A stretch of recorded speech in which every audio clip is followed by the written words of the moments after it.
Welcome to my channel classes by Sunita ma'am. सभी बच्चों का हिंदी की क्लास में स्वागत है। बच्चों, आज इस वीडियो में हम पढ़ेंगे, समझेंगे अनुस्वार का प्रयोग कहाँ पर किया जाता है और कहाँ पर नहीं किया जाता है। बच्चे जब अनुस्वार का प्रयोग करते हैं तो बिंदी के रूप में अनुस्वार का प्रयोग करते हैं और उस बिंदी को वो कहीं भी लगा देते हैं और कभी कभी वो बिंदी की जगह चंद्र बिंदु लगा देते हैं। तो इसका भी हम अंतर समझेंगे कि जब अनुस्वार की जगह चंद्र बिंदु लगा दिया जाता है तो कितना अर्थ का अनर्थ हो जाता है। तो बच्चों, पिछली वीडियो में हमने पढ़ा था कि अनुस्वार किसे कहते हैं। इस वीडियो में हम समझेंगे कि अनुस्वार कहाँ पर लगाया जाता है और कहाँ पर नहीं लगाया जाता है, अनुस्वार लगाने के क्या नियम हैं। तो बच्चों, वीडियो को पूरा ही देखिए, क्योंकि वीडियो को पूरा देखेंगे तभी आपको पूरा ज्ञान आएगा। अधूरी वीडियो देखेंगे तो ज्ञान भी आपको अधूरा ही रहेगा। तो बच्चों, आप ये तो जानते ही हैं कि ये जो हमारे 5 वर्ण हैं, ये हमारे अनुस्वार बनते हैं जब ये जो वर्ण है पांचों, जब ये आधे रूप में प्रयोग किए जाते हैं तब ये हमारा अनुस्वार के रूप में प्रयोग हो जाते हैं। और अनुस्वार का जो चिन्ह होता है वो इस प्रकार से एक बिंदु मात्र होता है। देखिए बच्चों, अनुस्वार को जब भी आप कहीं पर रखते हैं इस तरह से ये बिंदु लगाते हैं, जैसे यहाँ पर गंगा में लगाया है।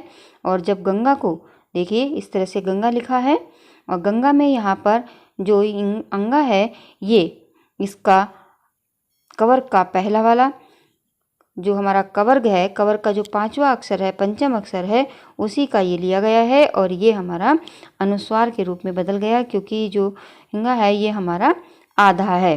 तो जब आधा अनुस्वार होता है तब ये जो 5वां अक्षर होता है हमारा, जब आधा होता है तब वो अनुस्वार के रूप में लिखा जाता है। तो यहाँ पर देखिए, ये इस तरह से ये गंगा है और हमने इसको इस तरह से भी लिखा है। तो जो ये बिंदु होती है बच्चों, इसी को कहते हैं अनुस्वार। अब ये अनुस्वार का प्रयोग कहाँ कहाँ करते हैं, कहाँ कहाँ नहीं करते हैं, अब हम इसको अच्छी तरह से समझ लेते हैं। और सबसे पहले बच्चों, हम ये जानते हैं कि पंचम अक्षर की क्या क्या भूलें होती हैं। पंचम अक्षर में हम कहाँ भूल करते हैं। देखिए बच्चों, आप जान ही गए होंगे कि पंचम अक्षर कौन से हैं। हमारे 5 अक्षर जो कवर का जैसे 5वां अक्षर अंगा है, इसी तरह से हर वर्ग का जो भी 5वां अक्षर होता है वो हमारा अनुस्वार कहलाता है। यहाँ पर देखिए, ये 5 अक्षर हैं, ये हमारे पंचम अक्षर कहलाते हैं। तो बच्चों, पंचम अक्षर यानी अंगा, या, णा, ना, मा का मेल केवल अपने ही वर्ग में के व्यंजनों से हो सकता है। बच्चों, इतना आपको बहुत ही ध्यान से जो है समझना है कि इनका जो मेल होता है, जो पंचम अक्षर का जो मेल होता है, वो अपने ही वर्ग के व्यंजनों से हो सकता है। यदि ऐसा ना करना चाहें तो इसका जो विकल्प है वो फिर क्या बनता है, फिर ये इस तरह से अनुस्वार बनता है। कि यहाँ पर अच्छी तरह से समझ लो बच्चों कि जो ये पंचम अक्षर हैं, इनका जो मेल होता है वो अपने ही वर्ग के व्यंजनों से हो सकता है। तो आपको तो पता ही है कि ये जो है 5 अक्षर जो भी हैं, ये इनका वर्ग क्या क्या है। अगर नहीं पता है तो अभी इसको दोबारा से जान लेते हैं कि हर जो 5वां अक्षर है उसका एक वर्ग है और वो किस वर्ग से आए हुए हैं। देखिए बच्चों, ये जो अंगा है ये कवर्ग का वर्ग है। कवर्ग का जो है ये है, जैसे कवर्ग में है का, खा, गा, घा ये आता है और इसी का ये 5वां अक्षर है। यानी जो ये है, ये हमारा अंगा, ये कवर्ग का 5वां अक्षर है। उसी प्रकार से जो इया है, ये चवर्ग का 5वां अक्षर है। जो ना है वो टवर्ग का 5वां अक्षर है और जो ना है वो तवर्ग का 5वां अक्षर है और जो माँ है वो पवर्ग का 5वां अक्षर है। और आप इस तरह से, अगर आपको याद नहीं हो रहे हैं तो आप जो आपने बचपन में जब का, खा, गा याद किया होगा तो का से ही पढ़ाई शुरू करते हैं। तो आप का से लेकर के 5 अक्षर को याद करिए, का, खा, गा, घा, अंगा। तो इस तरह से याद हो गए 5 अक्षर और आपका जो 5वां अक्षर होगा वही होगा आपका अनुस्वार। इसी तरह से चा से शुरू करिए, चा, छा, जा, फिर इया। जो इसका चवर का जो पांचवा अक्षर होगा वही होगा आपका अनुस्वार। इसी तरह से टवर्ग, टा ठा डा ढ ण, ये टवर्ग का पांचवा अक्षर है ण। तवर्ग ता था दा धा न, ये न तवर्ग का पांचवा अक्षर है। और पा फा बा भा मा जो है पवर्ग का पंचम अक्षर है। तो बच्चों अभी आपने जाना कि कौन सा पांचवा अक्षर किस वर्ग का है। अब यहाँ पर हम क्या पढ़ रहे हैं, हम यहाँ पर जान रहे हैं कि जो पंचम अक्षर है वो पंचम अक्षर का जो मेल होता है वह केवल अपने ही वर्ग के व्यंजन से हो सकता है, यानी उसका मेल उसी में होगा जिस वर्ग का वह है। यहाँ पर देखिए इसका प्रयोग हम यह करेंगे, जैसे पहला है ये अंगा है अंग, तो इसका जो है ये कौन से वर्ग का है, ये कवर्ग का है। तो यहाँ पर देखिए जब इसका हम मेल करेंगे तो ये अपने ही वर्ग से करेगा। तो यहाँ पर ये लिखा हुआ है अंग, यहाँ पर आ लिखा, फिर जो है ये इसमें लिखा हुआ है गा। ये जो अंग है इसमें गा है, तो गा किसका है, कवर्ग का है। तो अगर हम इसमें ये पंचम अक्षर जोड़ेंगे तो हम इसको इस तरह से लिखेंगे। और बच्चों जब हम इसका विकल्प चुनते हैं हम इसको इस तरह से भी लिख सकते हैं, और इसको जब हम इसको इस तरह से भी विकल्प के रूप में ये लिखा जाता है। ठीक है, जैसे यहाँ पर ये लिखा हुआ है। ऐसे ही देखिए चंग है, चंग भी क्या है, चवर्ग का वर्ण है। यहाँ पर देखिए च, चंग आ गया, जंग, ये जो है गा है। बच्चों ये देखो जब हम वर्ग का अक्षर देखते हैं तो बाद वाला अक्षर देखते हैं कि बाद वाला अक्षर क्या है, पहले वाले से नहीं पता चलता है, बाद वाले से पता चलता है। अभी बच्चों आपको परेशानी हो रही होगी कि हम कैसे पहचानें कि ये कौन से वर्ग का है। तो जो बाद वाला अक्षर होता है किसी भी शब्द का बाद वाला अक्षर, यहाँ पर देखिए जैसे अंग है, अंग लिखा हुआ है यहाँ पे, तो आप गा को देखेंगे कि ये गा कौन से वर्ग में आता है, तो उसी का आप जो है पंचम अक्षर लगाएंगे। यहाँ पर देखिए अब ये चंग में देखिए गा। अब इसमें आप परेशान हो सकते हैं कि चा कहीं चवर्ग का तो नहीं है, चा चवर्ग का नहीं है, हम दूसरा अक्षर देखेंगे गा। गा किसका है, कवर्ग का है, तो हम इस पर इस तरह से ये लगा देंगे। और अगर जब हम विकल्प में लिखेंगे तो हम इसको चंग लिख सकते हैं। ऐसे ही ये जो है जंग, गा भी क्या है, कवर्ग का है, इसलिए लिखा जाता है। कहीं कहीं पर आपने पुरानी किताबों में देखा होगा जंग लिखा हुआ। इसी तरह से ये ढंग है, यहाँ पर देखिए ये गा भी कवर्ग का है, इसलिए इस तरह से लिखा जाएगा। इसी तरह से ये पतंग है, पतंग को कहीं कहीं आपने इस तरह से भी लिखा होगा, देखा होगा।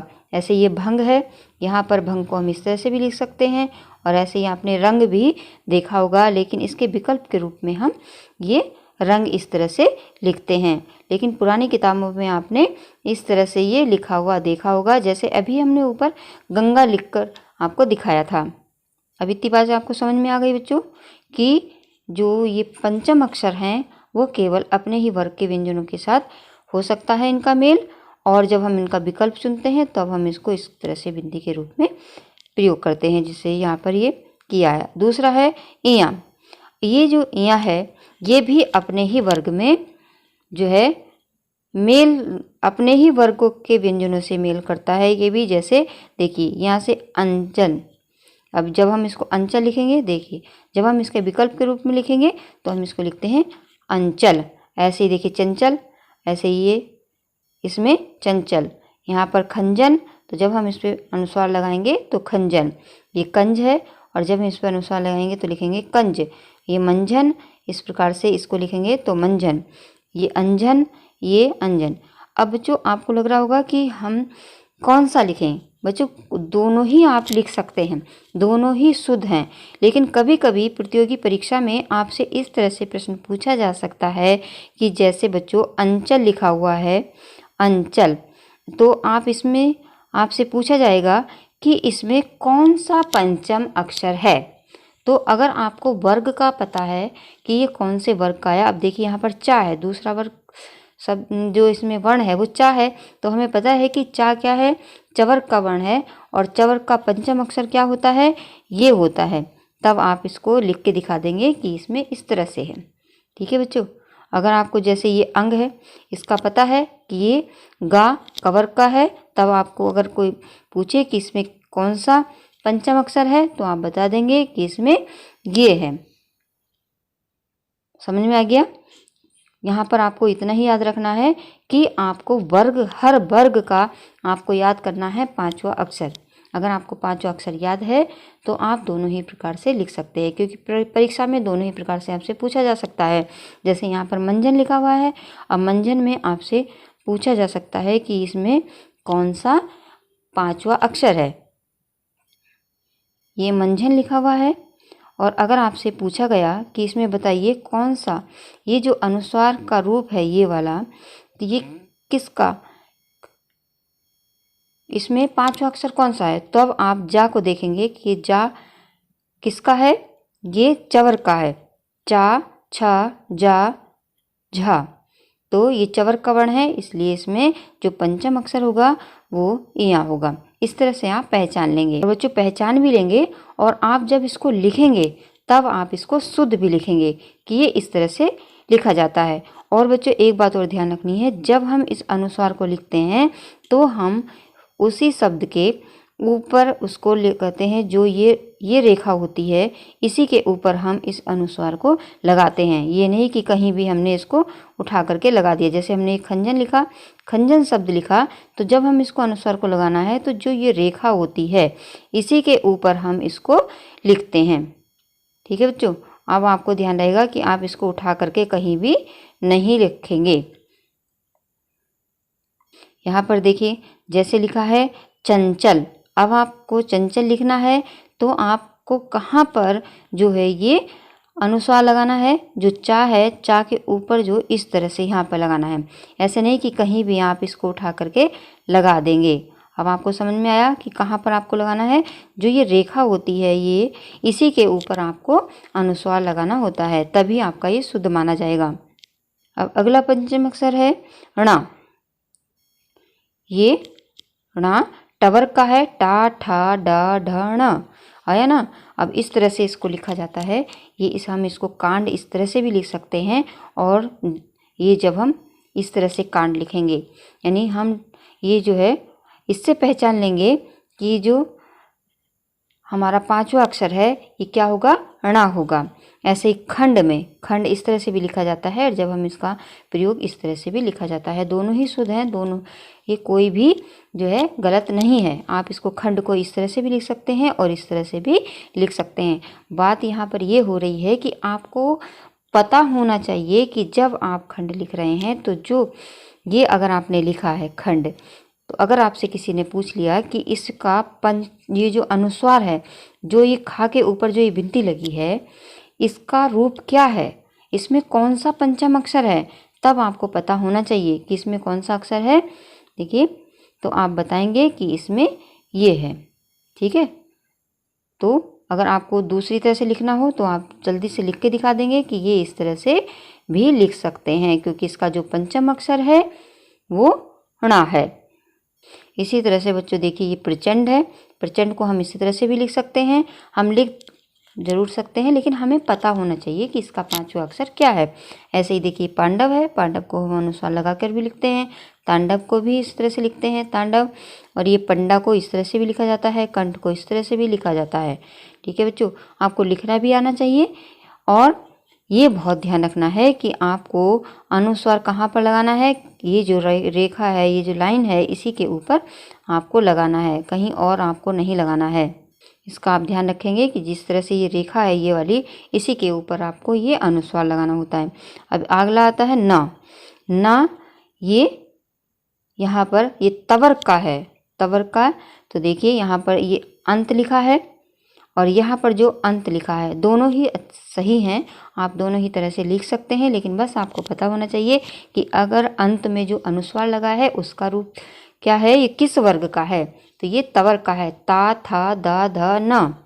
ठीक है, तो आप इस तरह से इसको लिख सकते हैं। ये कांत, यहाँ पर देखिए श्रांत। आप इसमें ध्यान से ही देखिए कि सभी जगह जो है, जो भी अनुस्वार लगा है वो इस रेखा के ऊपर लगा है, इसी के ऊपर आप भी लिखेंगे, तभी आपका ये शुद्ध माना जाएगा। इसी तरह से देखिए मंद, इसको भी लिख सकते हैं इस तरह से। ऐसे ही दंत है, यहाँ पर ये दंत इस तरह से भी लिख सकते हैं। अगला जो अनुस्वार आता है वो है माँ। यहाँ पर देखिए माँ को हम लिखते हैं अम्बा। अब जब हम अम्बा लिख रहे हैं, क्योंकि माँ जो है हमारा किसका है, पवर का है, पा फा बा भा माँ, तो हम इसको इस तरह से भी लिख सकते हैं। लेकिन जब हम अम्बा लिख रहे हैं तो हमें पता होना चाहिए कि जो हमारा अनुस्वार है वो किस वर्ग का है, वो है किस वर्ग का है। जो अनुस्वार अगर हमने अम्बा लिखा है तो वो है पवर्ग का। तो यहाँ पर देखिए जब हमने पंप लिखा तो हम इस तरह से भी पंप लिखेंगे। बच्चों ये इसलिए ज्ञान जरूरी है कि कहीं आपको इंटरव्यू में पूछ लिया जाए, कहीं पर किसी प्रतियोगी परीक्षा में आ जाए कि जो देखिए पंप लिखा हुआ है, मान लो यहाँ पर जो है ये इस तरह से पंप लिखा हुआ है, आपसे पूछ लिया जाए कि जो अनुस्वार इस पे लगा है, यहाँ पर जो अनुस्वार लगा है ये किस वर्ग का है, तो आप इस पा से पहचान लेंगे कि जो है पा यहाँ पर है तो ये किसका है, पवर्ग का है, क्योंकि इसमें माँ होगा। तब आप इसको दूसरी तरह से, अगर आपको याद आता है, आपको पता है कि ये पवर्ग का है और पवर्ग का 5वां अक्षर माँ होता है, तब आप तुरंत ही लिख करके इस तरह से दिखा देंगे। समझ में आ गया बच्चों, इसीलिए हम इसको समझ रहे हैं ध्यान से। वैसे ही देखिए प्रकंप लिखा हुआ है, चंपा लिखा हुआ है, चंपा को हम इस तरह से भी लिखते हैं।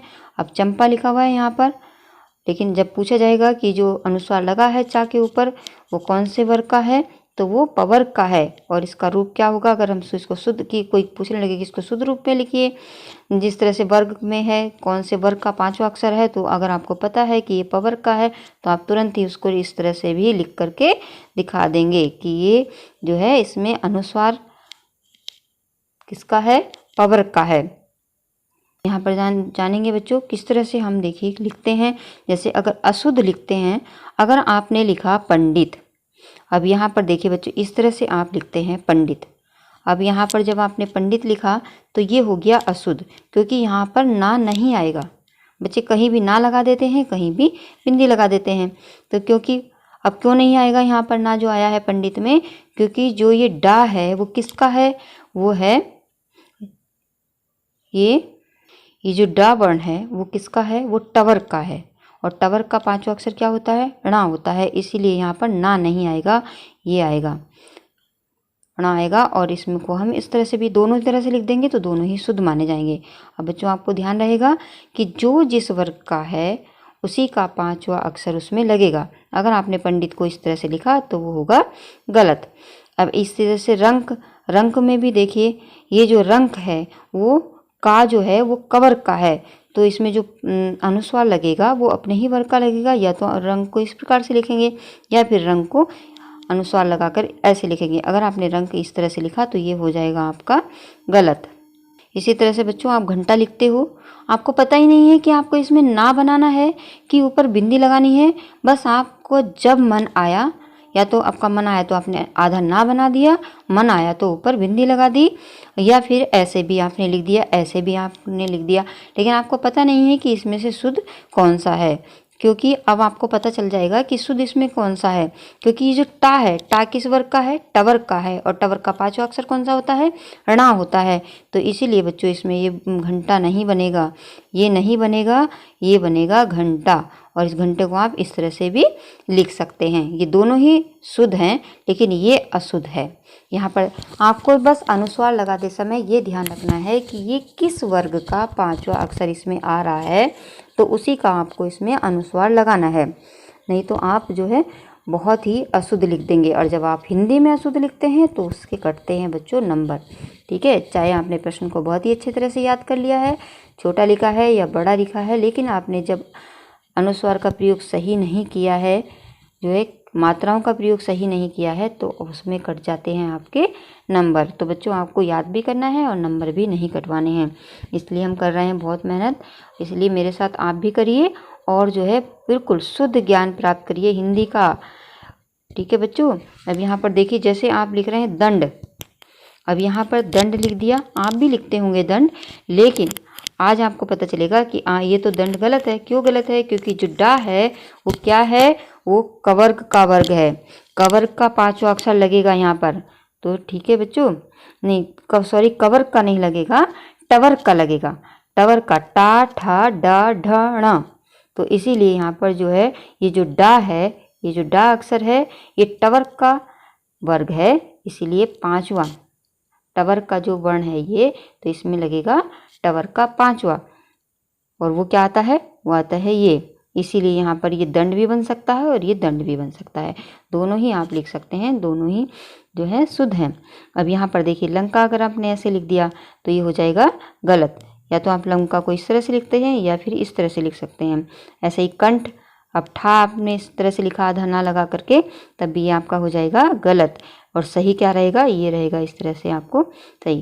तो बच्चों अभी इसमें हम यही समझ रहे हैं कि आपको जब अनुस्वार लगाना है तो उस वर्ग का ध्यान रखना है कि ये जो जिस पर हम लगा रहे हैं उसके बाद में कौन सा अक्षर आया है, कौन सा वर्ण आया है, वो किस वर्ग का है। तो उसी वर्ग का हम 5वां अक्षर जो होता है उसी का अनुस्वार लगाएंगे। बस इतनी सी बात आपको याद रखनी है। एक और नई बात आपको याद रखनी है बच्चों कि या, वा और हा, ये तीनों ही वर्ण से पूर्व आने वाला पंचम वर्ण अनुस्वार के रूप में परिवर्तित नहीं होगा। आप ध्यान रखिए, ये जो तीनों वर्ण हैं, अगर इनसे पहले 5वां अक्षर आपका जो अनुस्वार वाला जो अक्षर है, पंचम जो अक्षर है, अगर आता है तो वो अनुस्वार में परिवर्तित नहीं होगा। वो जिस तरह से पंचम अक्षर है उसी तरह से पंचम अक्षर में वो रखा रहेगा। जो उसका असली रूप है ना, वो असली रूप वाला ही रखा रहेगा। वो अनुस्वार इस बिंदी में नहीं बदलेगा। बच्चों इस बात को बहुत ही ध्यान से समझ लो कि जो अनुस्वार है वो अनुस्वार कब नहीं बदला जाता है, कब वो अपने असली रूप वाला लिखा जाता है, जब ये अनुस्वार का जो ये 5वां अक्षर है हमारा कवर्ग का, जो किसी भी वर्ग का जो 5वां अक्षर होता है वो नहीं बदला जाता है उसका रूप, जब ये सामने रखे होते हैं, यानी या, वा और हा। अगर ये तीनों अक्षर हैं तो ये जो वर्ग का 5वां अक्षर होता है उसी रूप में ये लिखा जाता है। कैसे बच्चों ये भी जान लो। अब ये देखिए लिखा है अन्याय, यहाँ पर लिखा है अन्याय, यहाँ पर अन्याय लिखा हुआ है। ठीक है, ये अन्याय है, इस तरह से ये अन्याय लिखा हुआ है। तो यहाँ पर देखिए या आया है, तो या के बाद हम इसको ऐसे नहीं लिखेंगे, इस तरह से हम नहीं लिखेंगे बच्चों, ये इस तरह से नहीं लिखा जाएगा इसको, क्योंकि या अब आया है तो ये जो अनुस्वार है ये अपने असली रूप वाला ही यहाँ पर लिखा जाएगा, इसलिए लिखा जाता है अन्याय। और भी देखिए यहाँ पर धान्य लिखा हुआ है, यहाँ पर मान्य लिखा हुआ है, सामान्य लिखा हुआ है, जान्य, वन्य, संन्यास, हन्यमान और ये अभिमन्यु। क्यों लिखा हुआ है? क्योंकि यहाँ पर आप इसमें अनुस्वार की बिंदी नहीं लगाएंगे, क्योंकि आपको ध्यान रखना है अगर या से पहले कोई भी वर्ग का 5वां आता है वर्ण तो आप उसको आगे जो भी है उसका वही लिखेंगे। जैसे देखिए सौम्य लिखा हुआ है, जो है ये माँ क्या है, 5वां अक्षर है, और लेकिन उसके आगे या है तो ये अपना माँ के ही रूप में आएगा। ऐसी धूम्य में, ऐसी सम्यक में, नम्य में, अम्लान में। समझ में आ गया बच्चों? जैसे लिखना हो उन्हें। अब यहाँ पर देखिए हा आया है तो ये यहाँ पर ना ही बनेगा। इन्हें, इन्हें में भी ये हा आया है इसलिए ये यहाँ पर ना ही बनेगा। इन्हें, इन्हें, उन्हें, इसी तरह से ये लिखा जाएगा। अब आपको समझ में आ गया होगा कि अगर या है, वा है या फिर हा है तो ये जो अनुस्वार होता है 5वां अक्षर जो होता है वो अपने असली रूप का ही लिखा जाता है। जैसे यहाँ पर हम लिखें जन्य, तो इस जन्य इस तरह से लिखा जाएगा, ना कि ये इस तरह से। आगे बच्चों समझ में? इसी तरह से लिखा जाता है जैसे जघन्य, जघन्य भी इस तरह से लिखा जाएगा। और कोई अगर आपने इस तरह से इसको लिख दिया बिंदी लगाकर तो ये हो जाएगा आपका गलत, अगर आपने इस तरह से लिख दिया। अगर आपने इसके ऊपर बिंदी लगा दी तो ये आपका गलत हो जाएगा। ठीक है, जैसे ये गलत हो गया, आपके ये वाले सही होंगे। जैसे है कर्ण, आप इस तरह से इसको कर्ण को इस तरह से लिखेंगे, ये कर्ण इस प्रकार से लिखा जाएगा क्योंकि ये वाह है इसके आगे। आप इसको इस तरह से नहीं लिखेंगे, ये गलत हो जाएगा। और आप क्योंकि वाह है तो इसीलिए ये अनुस्वार जो है यहाँ पर आएगा, इसका आप अनुस्वार नहीं लगाएंगे, ये वाला अगर आपने लगा दिया तो हो जाएगा गलत। और एक बात और रखनी है, अनुस्वार अगर लास्ट में है, अंत में है, तब जो है शब्द के अंत में अगर अनुस्वार आता है तो वह भी अनुस्वार के रूप में जो है लिखा जा सकता है। जैसे अगर स्वयं है, यहाँ पर हम लिख रहे हैं स्वयं, जो है यहाँ पर इस तरह से हम लिखेंगे स्वयं। अगर यहाँ पर हमें लास्ट में माँ लिखना है तो इसका ये अनुस्वार बन सकता है, यहाँ पर ये बन जाएगा स्वयं। और जैसे लिखा जाता है अहम, अगर यानी कि जो माँ है, ये जो माँ होता है ये वाला, अगर ये लास्ट में आ रहा है तो हम इसको इस तरह से भी लिख सकते हैं। अगर लास्ट में लिखेंगे तो इसको हलंत लगा के लिखेंगे और इस तरह से हलंत लगाएंगे, और नहीं तो हम इसको लास्ट में इस तरह से भी ये लिखा जाता है। अब आगे समझ में बच्चों, इसमें यही समझना है कि लास्ट में जो अंत में जो ये माँ बनता है वो ये अनुस्वार के रूप में रख सकते हैं इसको। अनुस्वार का एक नियम और है कि जो सम उपसर्ग होता है, ये सम उपसर्ग भी जो है, अगर सम उपसर्ग के बाद अंतस्थ जो व्यंजन होते हैं या र ल व, ये चारों व्यंजन या उस व्यंजन जो आते हैं हमारे श श स ह आए तो ये निश्चित रूप से माँ के स्थान पर अनुस्वार का ही इसमें प्रयोग होता है। ये जो माँ है ये भी हमारा अनुस्वार बन जाता है। कब? जब हमारे ये चार अक्षर होते हैं या र ल और वा। अगर ये अक्षर हैं हमारे चारों, या फिर ये हैं सा है, शा है, या फिर सा है, या फिर ये हा है, अगर ये अक्षर आते हैं तो हमारा जो ये माँ है ये भी हमारा बन जाता है अनुस्वार। अभी कैसे बनते हैं? जैसे कि आया सम, सम प्लस जो है आया यम, अगर ये आएगा यम तो बच्चों इसका बनेगा संयम। यहाँ पर ये संयम शब्द बन जाएगा, यानी जो है हमारा ये यहाँ पर लगाएंगे हम इसको। और लिखते समय बच्चों जब आप संयम पर बिंदी लगाएंगे तो इस जगह लगाएंगे संयम, ठीक है, तब आपका ये शुद्ध माना जाएगा। दूसरा है जैसे संवाद, सम प्लस बाद, अगर आप इस तरह से लिखेंगे संवाद, यहाँ पर लिखिए सम प्लस बाद, ये हुआ संवाद। अब यहाँ पर क्या है? ये वा है, तब ये हमारा बन जाएगा अनुस्वार। और क्या बनेगा? ये बनेगा संवाद। इस तरह से बच्चों आपका ये शब्द बन जाएगा संवाद। आप इसको ध्यान से रखेंगे। ऐसे ही देखिए सम प्लस सार, अगर ये सम प्लस सार लिखेंगे तो क्या, अभी हमने पढ़ा था कि जो तीनों सा होते हैं शा, शा, सा, यह, अगर कोई वर्ण आए तो यहाँ पर देखिए सा आ गया, तो ये हमारा जो माँ है वो अनुस्वार बन जाएगा और ये बन जाएगा संसार। ठीक है, अगर आप संसार की संधि विच्छेद करेंगे तो इसी तरह से करेंगे संसार की, सम प्लस सार, यानी संसार अगर शब्द आता है और इसमें पूछा जाता है कि इसमें बताइए कौन सा उपसर्ग है, तब आप बताएंगे इसमें सम उपसर्ग है, इसी से बना है ये संसार। एक नियम और है बच्चों, ना और माँ वर्णों का जब द्वित्व आता है, यानी जब ये दो बार आते हैं, कोई भी ना हो या माँ हो, जब ये कहीं पर दो बार आएंगे तो आधा ना के बाद और ना या माँ आधे माँ के बाद जो माँ है होने पर दोनों मूल रूप में ही लिखे जाते हैं और जो है उनका अनुस्वार प्राय नहीं होता है। जैसे बच्चों देखो, अगर मान लो यहाँ पर आया अन्न, यहाँ पर आया देखिए अन्न, क्योंकि यहाँ पर भी ना आया है फिर बाद में भी ये ना आ गया है, तो यहाँ पर इसका अनुस्वार नहीं बदलेगा, ये ध्यान रखना बच्चों। जहाँ पर कोई भी ये ना और माँ द्वित के रूप में आएंगे यानी डबल आ जाएंगे तो इसका अनुस्वार नहीं बनेगा। यहाँ पर देखिए ये विपिन बना है क्योंकि ना दो बार है, संपन्न में ना दो बार है, प्रपन्न में ना दो बार है, पन्नग में ना 2 बार है, पन्ना में, भिन्न में, सन्न में। तो आप इसका ध्यान रखना कि अगर कोई भी पंचम अक्षर जो ना और माँ 2 बार आ रहा है तो वहाँ पर आप ये अनुस्वार नहीं लगाएंगे, उसको इसी तरह से लिखेंगे। जैसे देखिए बच्चों, अम्मा यहाँ पर लिखा है सम्मान, सम्मोहन, सम्मुख, सम्मिलित। यहाँ पर देखिए, क्योंकि जो माँ है आधा माँ है, उसके बाद फिर माँ आ गया है। सम्मान में आधा माँ है, फिर उसके बाद में माँ आया है। तो फिर देखिए सम्मोहन में भी आधा माँ है, फिर बाद में माँ आ गया है।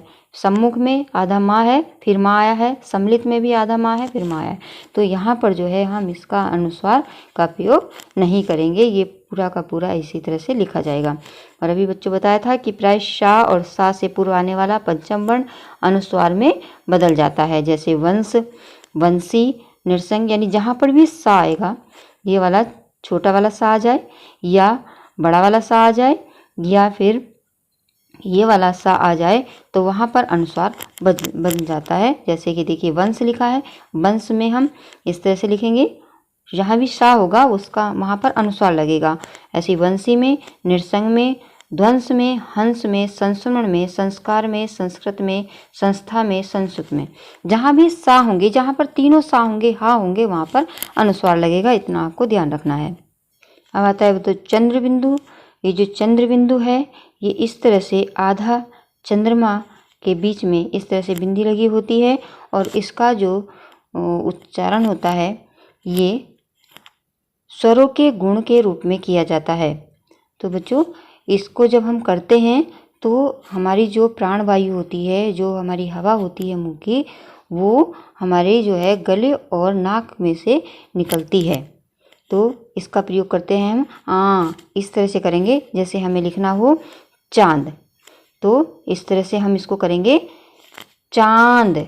और अगर हमने इस पे लगा दी अंक की बिंदी तो ये बन जाएगा चांद। देखिए दोनों में कितना अंतर है। ऐसे ही बच्चों, ये यहाँ पर ये 2 शब्द लिखे हुए हैं हस, और ये भी लिखा हुआ है हस। और बच्चों, अगर आपको ने गलती से ये जो है यहाँ पर चंद्र बिंदी लगा दी है और यहाँ पर बिंदी लगा दी है, तो यहाँ पर दोनों का ही अंतर समझिए। ये हो गया हंस, ये है हंस कोई पक्षी, और ये है हंसना। यहाँ पर आप समझ लो कि ये जो है कितना बड़ा अंतर हो जाता है कि यहाँ पर ये कोई पक्षी बन गया हंस और यहाँ हो गया हंस। अगर आपको हंस लिखना था, हंसना लिखना था, और आपने ये लगा दिया तो आपने किसी पक्षी का नाम लिख दिया। और आपको जो है हंसना लिखना था, ठीक है, और आपने ये लगाया है ना, आपने जो अनुस्वार लगा दिया तो वो हंस हो गया। ठीक है, तो कितना अंतर हो जाता है आप यहाँ पर समझ लो कि अगर आपने अंक की बिंदी लगाई है तो ये हंस है, पक्षी है, और आपने अगर चक्र बिंदी लगाई है तो ये हंसना है। तो दोनों में ही कितना अंतर हो गया। तो इसलिए बच्चों, चंद्र बिंदी लगाते समय और चंद्र बिंदु लगाते समय बहुत ही ध्यान रखना है आपको, क्योंकि ये जब लगाएंगे तो अर्थ का अनर्थ हो जाता है अगर आपने गलती से इधर उधर लगा दिया तो। और एक बार ध्यान रखना है कि जो हमारा ये अनुस्वार होता है ये संस्कृत वाले शब्दों में लगता है और ये जो है ये हिंदी के शब्द बनते हैं। यानी जैसे हमें जो है चांद लिखना है बच्चों, चांद, या तो हम जो है ये तद्भव शब्द बनेगा। और जब हम संस्कृत में लिखेंगे तो जैसे हमने चंद लिखा है इस तरह से ये चंद, चंद्रमा, इस तरह से। यहाँ पर जहाँ भी आपको पहचान करनी है बच्चों, ज़्यादा नहीं बता रहे हैं इसमें, बस संक्षिप्त में आप जान लो कि जहाँ भी ये चंद्र बिंदु होगा ये हिंदी का होगा, ये तद्भव की पहचान है, और जहाँ पर ये लगा होगा वो जो है तत्सम की पहचान होती है। आज चंद्र बिंदु के बारे में हम इसमें संक्षिप्त में ही जानेंगे। विस्तार से हम किसी और वीडियो में चंद्र बिंदु को विस्तार से समझेंगे, जिस तरह से हमने अनुस्वार को समझा है। तो मुझे आशा है कि आज इस वीडियो को देखने के बाद आपको अच्छी तरह से समझ में आ गया होगा कि कहाँ हम अनुस्वार का प्रयोग करेंगे और कहाँ चंद्र बिंदु का प्रयोग करेंगे और कहाँ कहाँ पर अनुस्वार का प्रयोग नहीं करेंगे और कहाँ पर आप करेंगे, और जब अनुस्वार का प्रयोग करेंगे तो उस बिंदी को आप कहाँ पर लगाएंगे। तो मुझे आशा है कि आपको ये सब समझ में अच्छी तरह से आ गया होगा। अगर आ गया होगा है तो अपने मित्रों के साथ ज़रूर शेयर करिए ताकि इस वीडियो का लाभ सभी बच्चों को मिल सके। ठीक है बच्चों, और जिन बच्चों ने सब्सक्राइब नहीं किया है, जो बच्चे चैनल पर नए हैं, वो ज़रूर सब्सक्राइब कर लें, क्योंकि अगर आपको पढ़ना है तो आप चैनल से जुड़ जाइए, और अगर आपको नहीं पढ़ना है तो मत जुड़िए। ठीक है बच्चों। और सब्सक्राइब की पहचान होती है बच्चों कि जब आपकी वीडियो चल रही है तो वीडियो जब चलती है तो सब्सक्राइब का बटन अगर लाल है तो उसको प्रेस करिए और जो साथ में घंटी है उसको भी प्रेस करिए ताकि अगली वीडियो का नोटिफिकेशन आपके पास सबसे पहले पहुंच जाए। धन्यवाद।